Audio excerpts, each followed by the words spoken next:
Le Nouvel Esprit Public, Philippe Meyer, bonjour.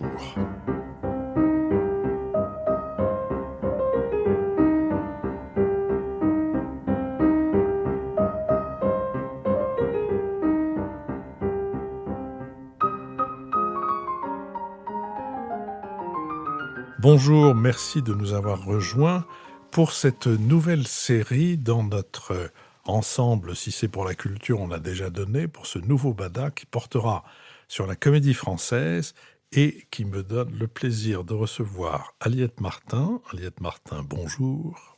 Bonjour Philippe.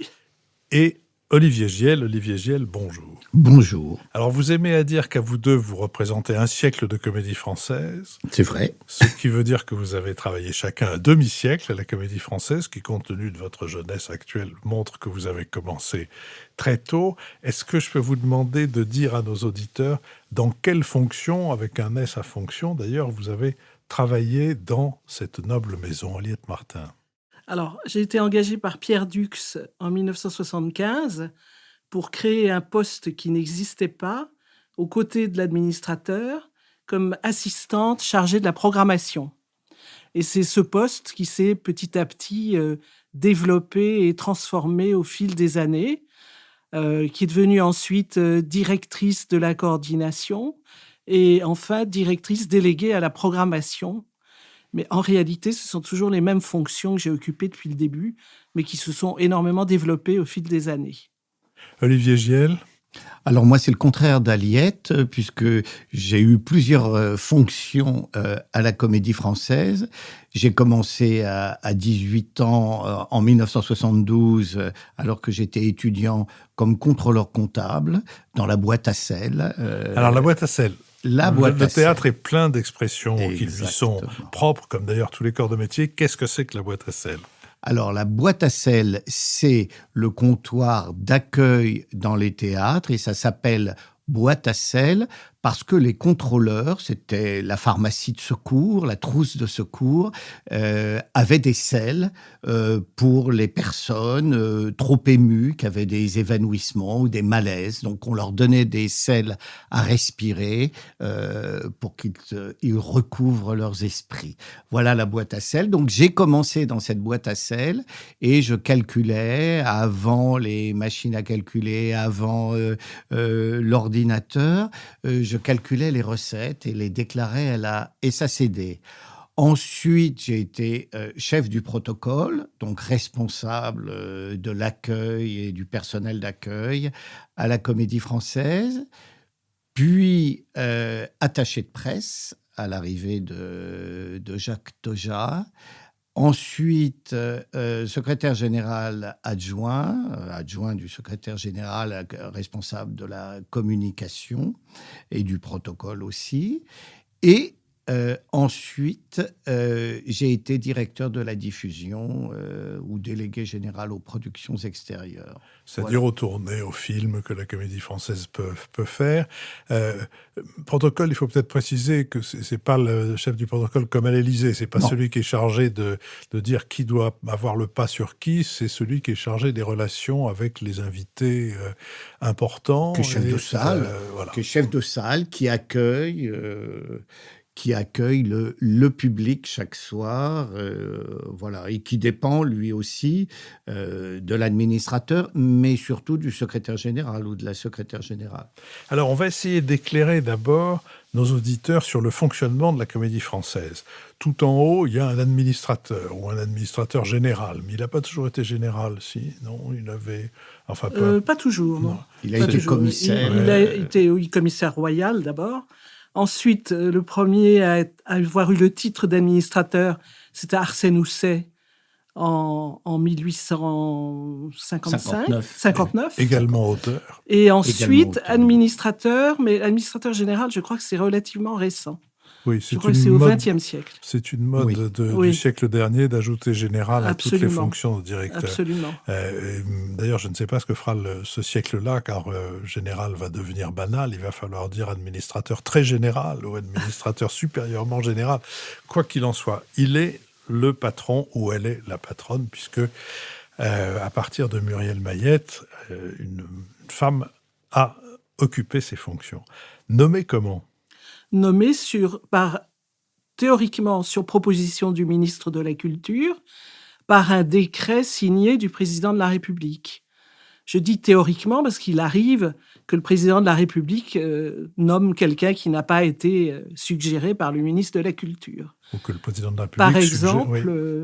Par exemple, Jean Le Poulain, qui a été nommé par Mitterrand et qui n'était pas le candidat de Jack Lang. Par exemple, Éric Ruff, qui était le candidat de François Hollande, mais qui n'était pas le candidat d'Aurélie Filippetti. Donc, en fait, c'est le président de la République qui a le dernier Absolument. mot, puisque c'est lui qui signe le décret. Il est là pour combien de temps? Alors, 5 ans, renouvelable 2 fois pour 3 ans. Donc, le maximum, c'est 11 ans. Qui a fait 11 ans? Éric Ruff est en train de faire sa 11e année. Ce sera le premier. Oui. Non, Pierre Dux, ça fait 11 ans. 10. Il a fait 9, pardon. Il a fait 9 plus Pardon. à la Libération. Oui. Mais ça ne s'additionne pas. Il a fait 9. Maurice Escande a fait 10 ans. Mais dans le temps passé, oui. Il y a eu des carrières très longues. Oui. Mais quand il y a eu Jules Clarty pendant 28 ans et Émile Fabre pendant 21 ans. Ouais. Est-ce qu'ils ont laissé une trace encore dans le... Ah oui. Ouais. Ah oui. Quand même, oui. Dans l'organisation, dans le répertoire? Et l'organisation, finalement, n'a pas tellement changé au fil des siècles. Elle s'est assouplie, mais elle n'a pas vraiment changé. Les principes sont toujours restés les mêmes. Alors, l'administrateur, nommé dans les conditions qu'on vient de dire, et puis les comédiens. L'administrateur n'est pas nécessairement un comédien ni un ancien comédien, quoique c'est... Non, pas du tout. Pas du tout. Autrefois, c'était plutôt des hommes de lettres. Oui. Oui, il y a eu quelques exemples illustres. Et la troupe. Alors, la troupe, on voit, souvent les gens savent par le cinéma, parce qu'il y a un comédien de la troupe qui apparaît au générique avec mention sociétaire de la Comédie Française, pensionnaire de la Comédie Française. Mais entre pensionnaire et sociétaire, il est rare que les gens sachent quelle est la différence. Est-ce que vous pouvez nous éclairer là-dessus avant que nous passions au récit de vos expériences à l'une et à l'autre? Aliette Martin. Alors, les pensionnaires sont des salariés, comme les autres. Ils sont engagés par l'administrateur seul. Et ils sont engagés pour des périodes renouvelables d'année en année. Ensuite, il y a les sociétaires. Les sociétaires sont des associés qui participent à la gestion du théâtre et qui recrutent les nouveaux sociétaires parmi le vivier des pensionnaires. Et les sociétaires ont une part dans la gestion de la troupe et dans la gestion financière de l'établissement, par le biais du comité d'administration. Le comité d'administration, aujourd'hui, est composé de 7 sociétaires, dont le doyen membre de droit, 3 sociétaires élus par l'Assemblée générale des sociétaires, 3 sociétaires nommés par l'administrateur général et 2 suppléants, un nommé, un élu. Et le comité d'administration, tous les ans, se prononce sur les maintiens ou les départs de la troupe. Aussi bien le maintien pour 1 an des pensionnaires que le maintien des sociétaires à certaines échéances. Les sociétaires pouvant soit être remerciés, soit partir d'eux-mêmes au bout de 10 ans, 15 ans, 20 ans, 25 ans, 30 ans, et tous les ans à partir de 30 ans. En dehors de ces créneaux, on ne peut pas les renvoyer, ils ne peuvent pas s'en aller. Ça garde le principe de Louis XIV où on entrait dans la troupe sur ordre du roi et on ne pouvait la quitter que sur ordre du roi. C'est toujours le même principe, en fait, pour garantir la permanence de la troupe.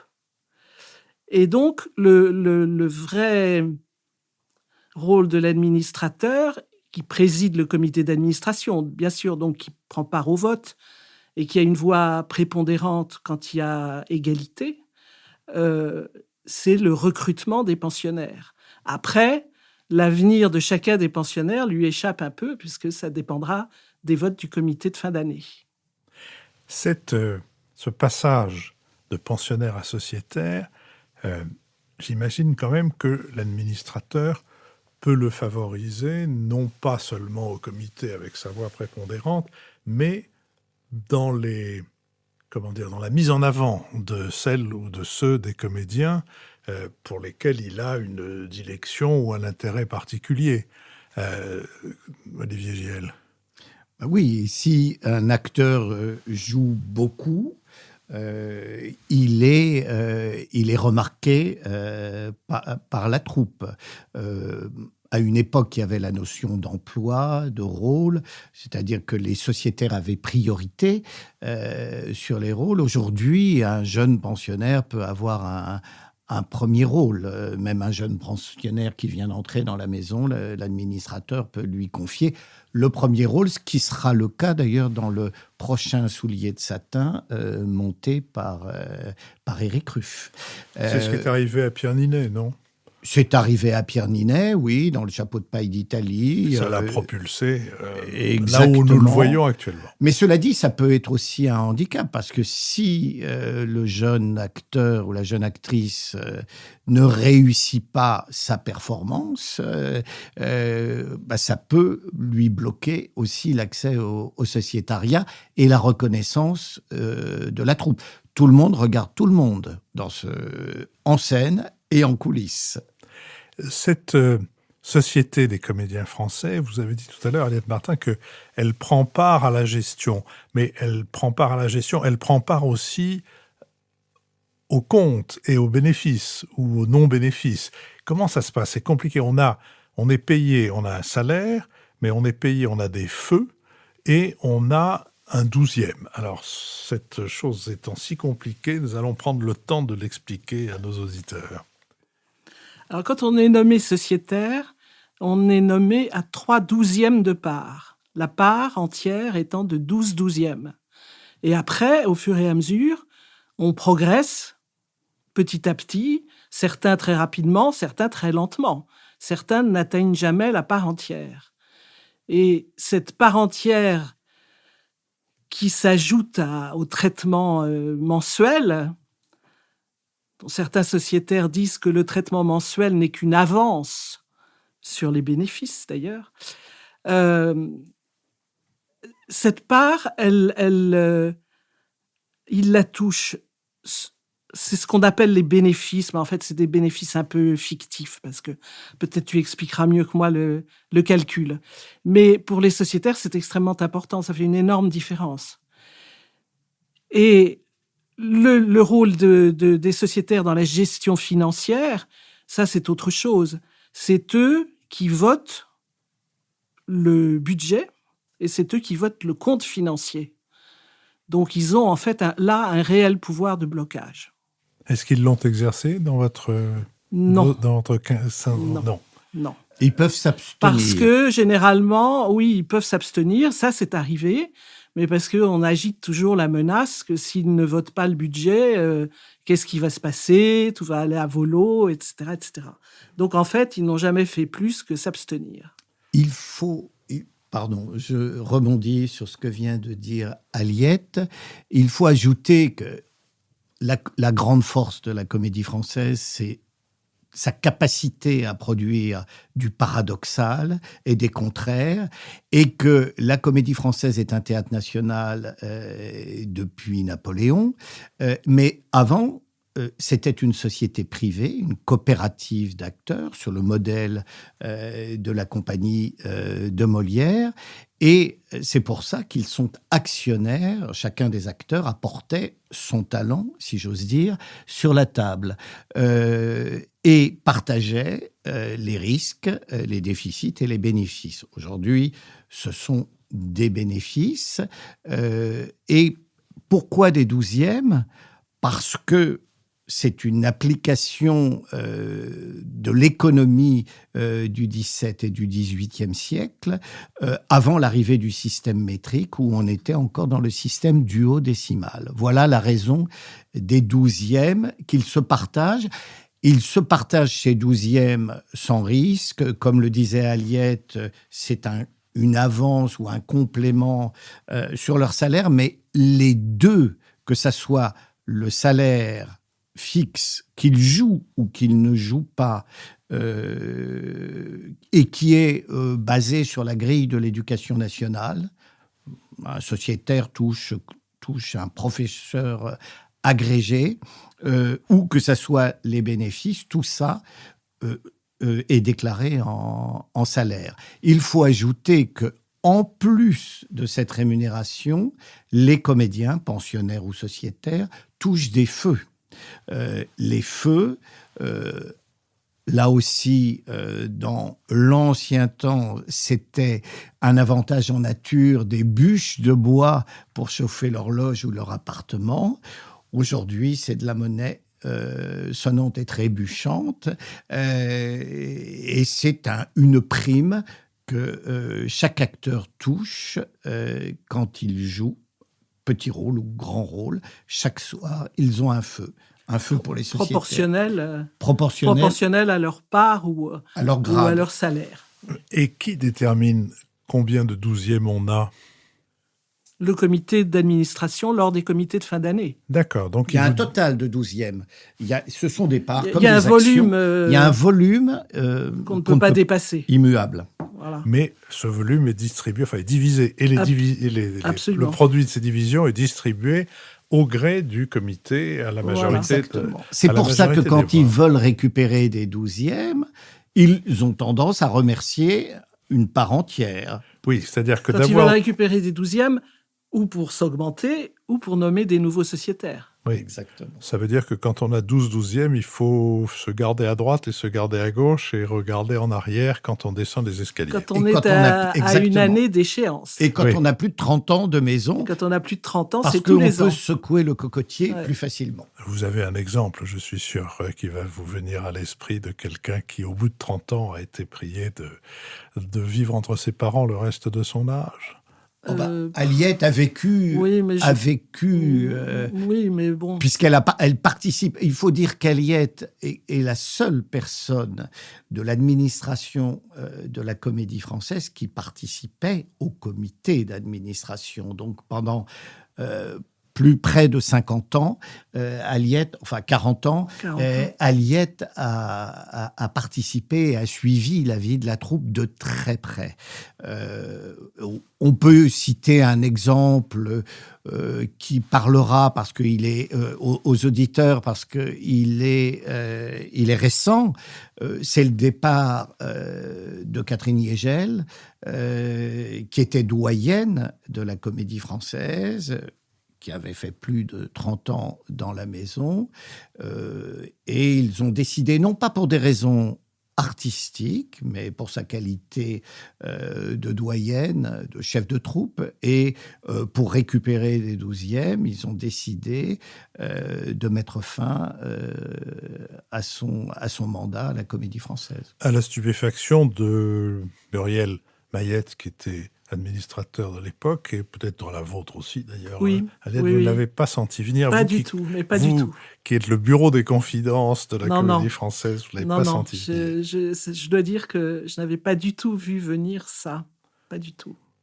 Alors, puisqu'on vient de parler de doyen, qu'est-ce qu'un doyen et comment devient-on doyen et à quoi cela sert-il ?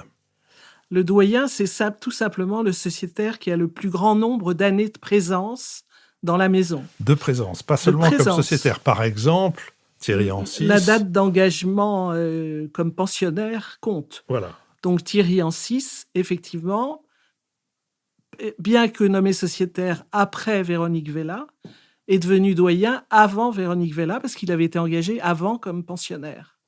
Voilà, l'actuel doyen. Le doyen a un rôle très important, mais il n'est pas toujours armé pour ça. Parce qu'on se trouve doyen tout simplement parce qu'on a le plus grand nombre d'années et parce qu'on est censé avoir évidemment une expérience et de la troupe et de la vie du théâtre et des affaires du théâtre, ce qui quelquefois n'est pas du tout le cas. Mais c'est un rôle très important. D'abord, il est un peu le lien entre l'administrateur et la troupe. Il est aussi un peu le chef de troupe des sociétaires. Et il peut veiller aux intérêts de la société, il doit veiller aux intérêts de la société, aux intérêts de ses camarades. Il a un rôle en fait un rôle de diplomate en fait, qui peut être très important.